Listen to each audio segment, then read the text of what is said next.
دادا اور دادی نے ماں کے ہاتھ پیر مضبوطی سے پکڑ لیے اور پاپا نے ماں کا گلا دبا دیا۔ ایک 3 سالہ ماہی اپنے نانا کے ساتھ پولیس اسٹیشن پہنچ کر اپنی ماں کے قتل کی شکایت درج کرائی۔ یہ واقعہ آندھرا پردیش کے کاکیناڈا میں پیش آیا، جہاں ایک شوہر نے بیوی پر شک کرتے ہوئے اپنی ماں باپ کی مدد سے بیوی کا گلا گھونٹ کر قتل کر دیا اور اسے طبی موت قرار دیتے ہوئے بچنے کی کوشش کی، لیکن اس کی 3 سالہ بیٹی نے اس کا بھرنا پھوڑ دیا۔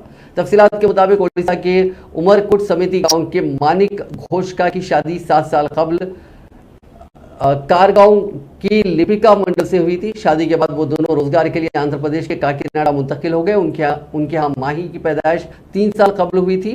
لڑکی کا رنگ کافی پھیکا تھا، مانی کو اس پر شبہ تھا، اس کی بیٹی کالی ہے۔ اس معاملے پر ان کے درمیان کئی بار جھگڑے بھی ہوئے۔ اس سال کے آغاز میں ان دونوں کے درمیان لڑائی ہوئی اور لیپکا اپنے مائکے چلی گئی۔ جون میں دونوں خاندانوں نے بات چیت کرتے ہوئے لیپکا کو کاکیناڈا بھیج دیا۔ اس ماہ کی 18 تاریخ کو لیپکا کو بے ہوشی کے عالم میں مانک اپنے دوستوں کی مدد سے ایمبولینس میں اسپتال لے گیا۔ ڈاکٹرز نے اسے مردہ قرار دیا۔ اسپتال کے عملے کو اس کی گردن پر زخم کے نشان ملے اور انہوں نے کاکیناڈا پولیس کو اطلاع دی۔ چنانچہ پولیس نے مشتبہ موت کا مقدمہ درج کر کے تفتیش شروع کر دی تھی۔